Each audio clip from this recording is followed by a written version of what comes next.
And as I walk along, I'm finding a lot of this. Uh-oh, a trail camera. Look at it go. We're gonna plant some more right now. And then you're gonna split it in two, and then you're gonna blow between that. To the river, to the river. Get. All right, I'm gonna try one more time to call in that elusive three-eyed snipe.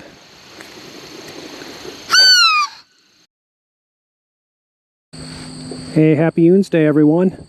Beautiful, beautiful summer day. Still summer, not fall yet. September. We're gonna take a walk today, explore some of this prairie area, see some wildflowers, see if we see a snake, some coyotes, some pheasants, something. Tag along with me. Oh, here's some goldenrod with lots of honeybees on it. There we go. Good to see the pollinators out. Vast areas of flowers like this, we need more of it, more of it. And we need these guys. Milkweed for the monarch butterflies. You know, I was looking at some of these hoping to see any sign of the caterpillars on here. Nothing yet. Gonna keep looking. Look at these wonderful tall grasses. And they're going to seed right now. Just a beautiful color too. Look at, yeah, it's seeding right now. Gorgeous, gorgeous. It's about 85 degrees out. Feels wonderful. So this group of plants up here is asparagus. And I love to pick asparagus in the springtime.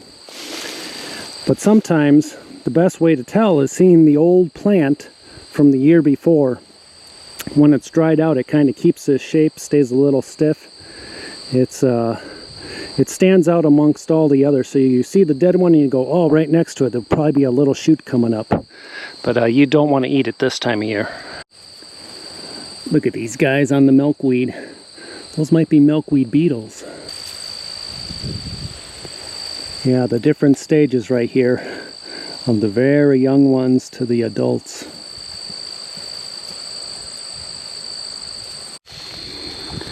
I've always been mesmerized by the inside of a milkweed. It's kind of otherworldly. The way the seeds are all lined up, that real silky material when you feel it. Look at it go. We're gonna plant some more right now. Oh, I just love the way this feels. And I love the way the wind takes it. There it goes. Okay, here's a Concord grape. Not the best taste, but I'm gonna put one in my mouth, a couple in my mouth, just to remind myself of the flavor. Oh yeah, there's some good seeds in there. Ooh, very, very tart. You know what? Those grapes aren't too bad. I'm gonna have some more. Got a little bit of an overview here. Large swaths of grass. Then it heads down, and that area out there is a lot of marsh. There's actually a lot of water out there. If we can make it to the marsh, maybe we'll see what kind of frogs we can find. This whole area here used to be farm area that was donated to the state, and now it's a wildlife area. So all along this old farmer road is the line of trees, and most of these are oaks, and there's some hickories mixed in. You'll see a lot of dead trees in our state. I'm thinking that one's an elm tree. Back in the day was Dutch elm's disease, and the more recent killer of trees will be on ash trees from what was emerald ash borer. They're a real tiny little green beetle, and they burrow into the bark and they just wreck the whole system of the tree. They zap it of its energy and it dies. I don't know if you guys have that going on in your state. Yeah, we are approaching fall. We're starting to get some of those pretty colors coming out. We have maple trees that are changing in some areas already. I just love the colors this time of year. These yellows, this purple.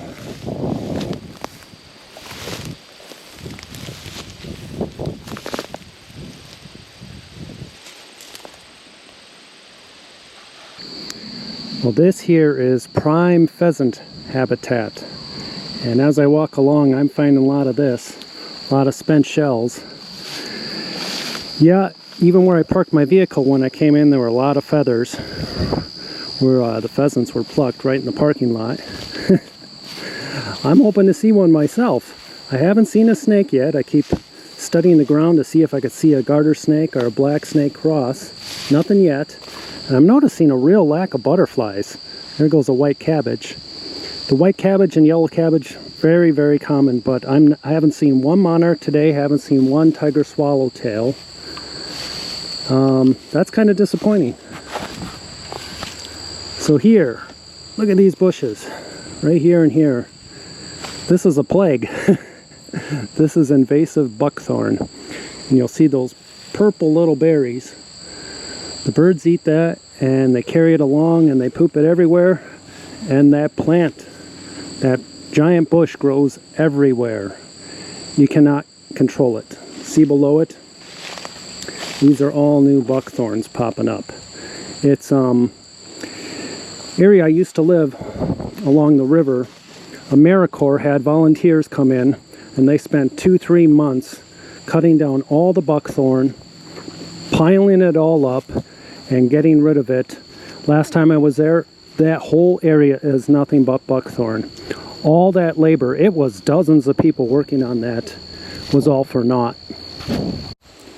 So in this vast grassland is another elusive bird called the snipe. And there's a way to call it in with what's before us right here, these grass blades. So you're going to want to pluck a grass blade, and then you're going to split it in two. You're going to take this, put it between your thumbs, and then you're going to blow between that.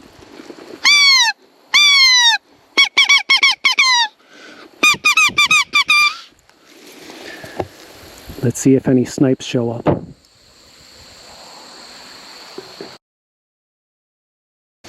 So yeah, I'm following an animal trail here along this little creek. And I look down and I go, boy, that's curious looking. That's a fossil of a shell. You could see the fine lines in there. Probably a clam. I love fossil hunting. We're going to have to do a show just on fossil hunting. On Lake Michigan, there are a lot of fossils to be had, and it's not too difficult. So yeah, as I'm moving along here, there are froggies jumping in. Oh, there's one on the banks right there. Let's see how close we could get to this little guy. He's right there. Oh, there he goes. Haven't seen any bullfrogs yet. Boy, I so wish there was something like this by my house. Last night, I took some water into the woods for my raccoon friends. It's been so dry. Now my backyard, I still put out a lot of water. You know I can't put food out anymore. But I had to give them something to drink. And who came up to me? Both of Cutie's 2 babies that are left. I have no idea what happened to the other 3. A lot of times if you get off the beaten path, you're likely to find some interesting things. And in this state, it's very common that something that was once farmland became state park or a park of some sort. And you could usually see remnants of the old farm if you go exploring. This is a classic trash area. You'll usually be in a horseshoe-shaped dump where all the farmers would just dump their materials. Here's parts of old buildings right here. I'm seeing parts of glass. But I'm noticing up there, something dug into the side of the hill here and made a home. I want to check that out, see if that's groundhog, fox, or coyote. So these are always just fun places to explore for me, or even bring a metal detector. You could see some animal burrowed that out and is living under there. Sometimes you come across some rusty gold. You'll find a neat old sign or a neat old bottle. You never know. You know, I took a metal detector into a farm area like this, a dump in a park, and I came up with well, pennies used to be this back in the 1800s. It was an 1850 large cent, and it had a hole drilled in it, and I found out that farmers used to drill a hole in it and pound it to the post in a barn for good luck. So how cool is that to find something that old, 1850? Okay, well, looks like a dead end. That burrow doesn't really go in there, but something was digging right there. Looks like we're coming up on a river here. Let's check this out. Something burrowed down there, maybe a toad. Seeing another hole there, another hole there. Huh. Uh-oh. A trail camera. Point it right here. Uh-oh. It's got a receiver on it and everything. I'm gonna have to find another way to peek at this river without being spied on.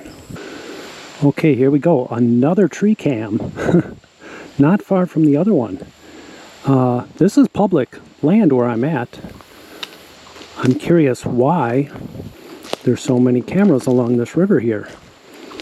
If there's another one, I don't know what I'm gonna do. Gee, can't a person explore in peace anymore? Wow, look at this large mushroom cluster. It's all dead though. Wow, that was a big one. You know, we've had quite a stretch with no rain. Okay, I found a section with no cameras that I could see. Beautiful giant oak tree here. And this beautiful river. And I'd really like to see if I see any evidence of otters or beavers. Well, I recognize that. That's raccoon poop. So yeah, it was good to see some raccoons again last night. And as far as I could tell, there are no laws against giving them water. I can't feed them, however, which is a bummer. Oh, look at this. Maybe we'll see some fish too.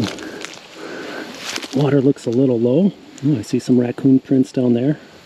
Yeah, I wish my raccoons had something like this. It's just been so dry lately. It's hard as a rock in that woods. And I like to go in there about an hour to half an hour right before sunset. And the squirrels are all going to town up in those oak trees. And it's just raining down acorns in that woods. It's so loud. And the raccoons, you could see them up in the trees. They're getting ready to come down. And the deer are coming in and they're actually eating the acorns as they're dropping from all the work that the squirrels are doing. And then as soon as it starts to get dark, the raccoons come down and they start to forage on the acorns too.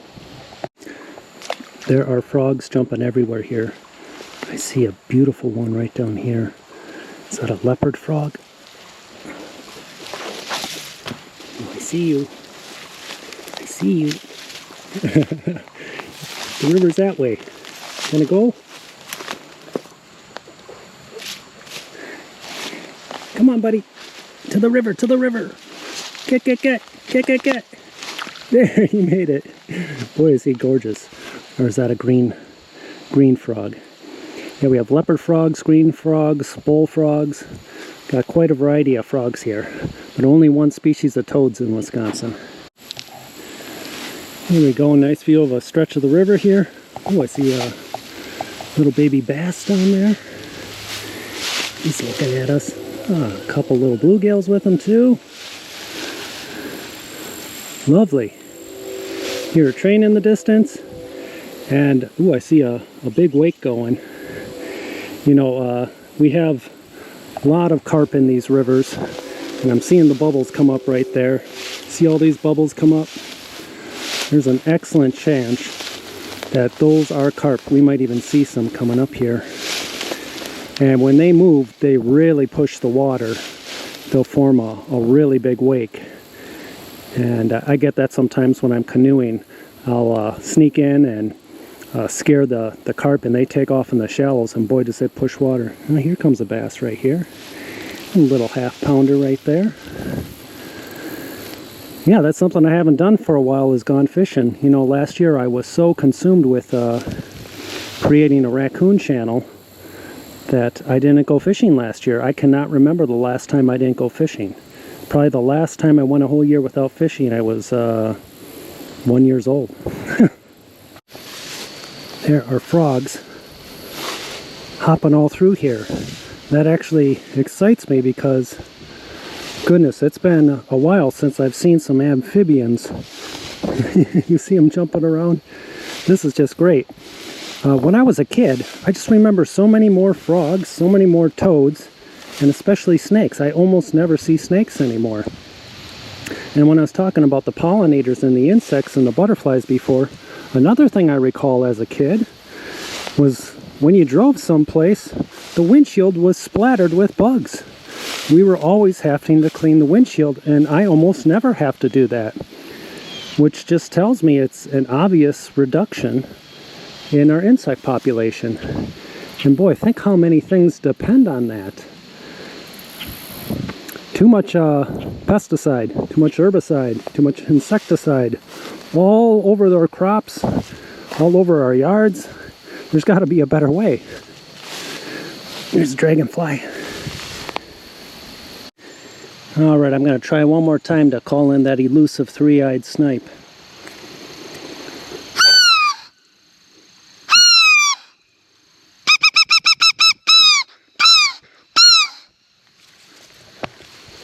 Let's see if one comes.